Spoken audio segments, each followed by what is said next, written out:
जब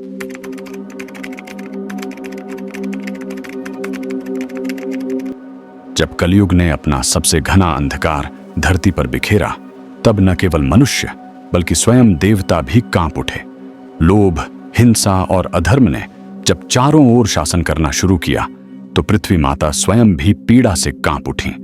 अपनी व्यथा को स्वर देने के लिए धरा ने गाय के रूप में शरीर धारण किया। आंखों में आंसू, शरीर पर घाव और हृदय में अनगिनत संतानों की कराह लेकर वह पहुंची ब्रह्मा जी के ब्रह्मलोक में। ब्रह्मा जी, जो सृष्टि के रचयिता हैं, जब उन्होंने पृथ्वी की पीड़ा को सुना तो उनके नेत्रों से भी अश्रु बह निकले। उन्होंने नारद मुनि को बुलाया, देवताओं को एकत्र किया। इंद्र, वरुण, अग्नि, वायु, सभी देवता स्निग्ध मुख पर चिंता की रेखाएं लिए एकत्र हुए। ब्रह्मा बोले, हे देवगण, अधर्म अब सीमा पार कर चुका है। राजा अब न्याय नहीं, अन्याय के प्रतीक बन गए हैं। निर्दोषों का रक्त बह रहा है और मानवता का अंत निकट प्रतीत होता है। जब और कोई मार्ग शेष नहीं रहा, तब ब्रह्मा देवताओं को लेकर पहुंचे क्षीर सागर के तट पर। वहां अनंत शेषनाग पर विश्रामरत भगवान विष्णु समाधि में थे।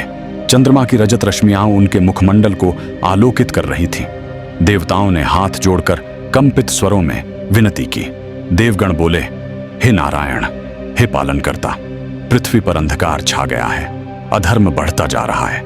यदि अब भी आप न आए तो धर्म का अंत निश्चित है। तभी क्षीर सागर की लहरें दिव्य हो उठी। आकाश में एक तेज पुंज प्रकट हुआ।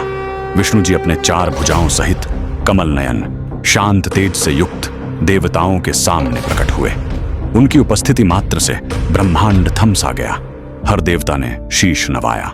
ब्रह्मा बोले, हे प्रभु, हे विष्णु, कली का प्रभाव अब असहनीय हो चुका है। आप ही वह दीप हैं जो इस अंधकार को दूर कर सकते हैं।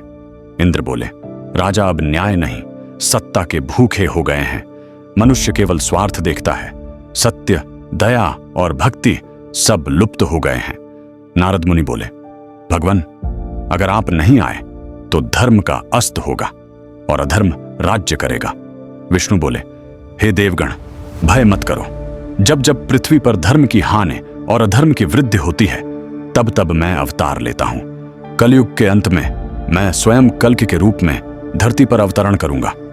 मैं जन्म लूंगा शंभल ग्राम में, एक धर्मनिष्ठ ब्राह्मण विष्णु यशा के घर, और तब धर्म की पुनर्स्थापना होगी।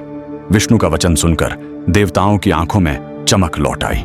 नारद मुनि ने वीणा उठाई और गाने लगे, नारायण नारायण, अब धरती बचेगी। आकाश में पुष्प वर्षा हुई। पृथ्वी की गहराइयों में भी जैसे आशा की गूंज हुई। वचन दिया गया था, अवतार की घड़ी निकट थी।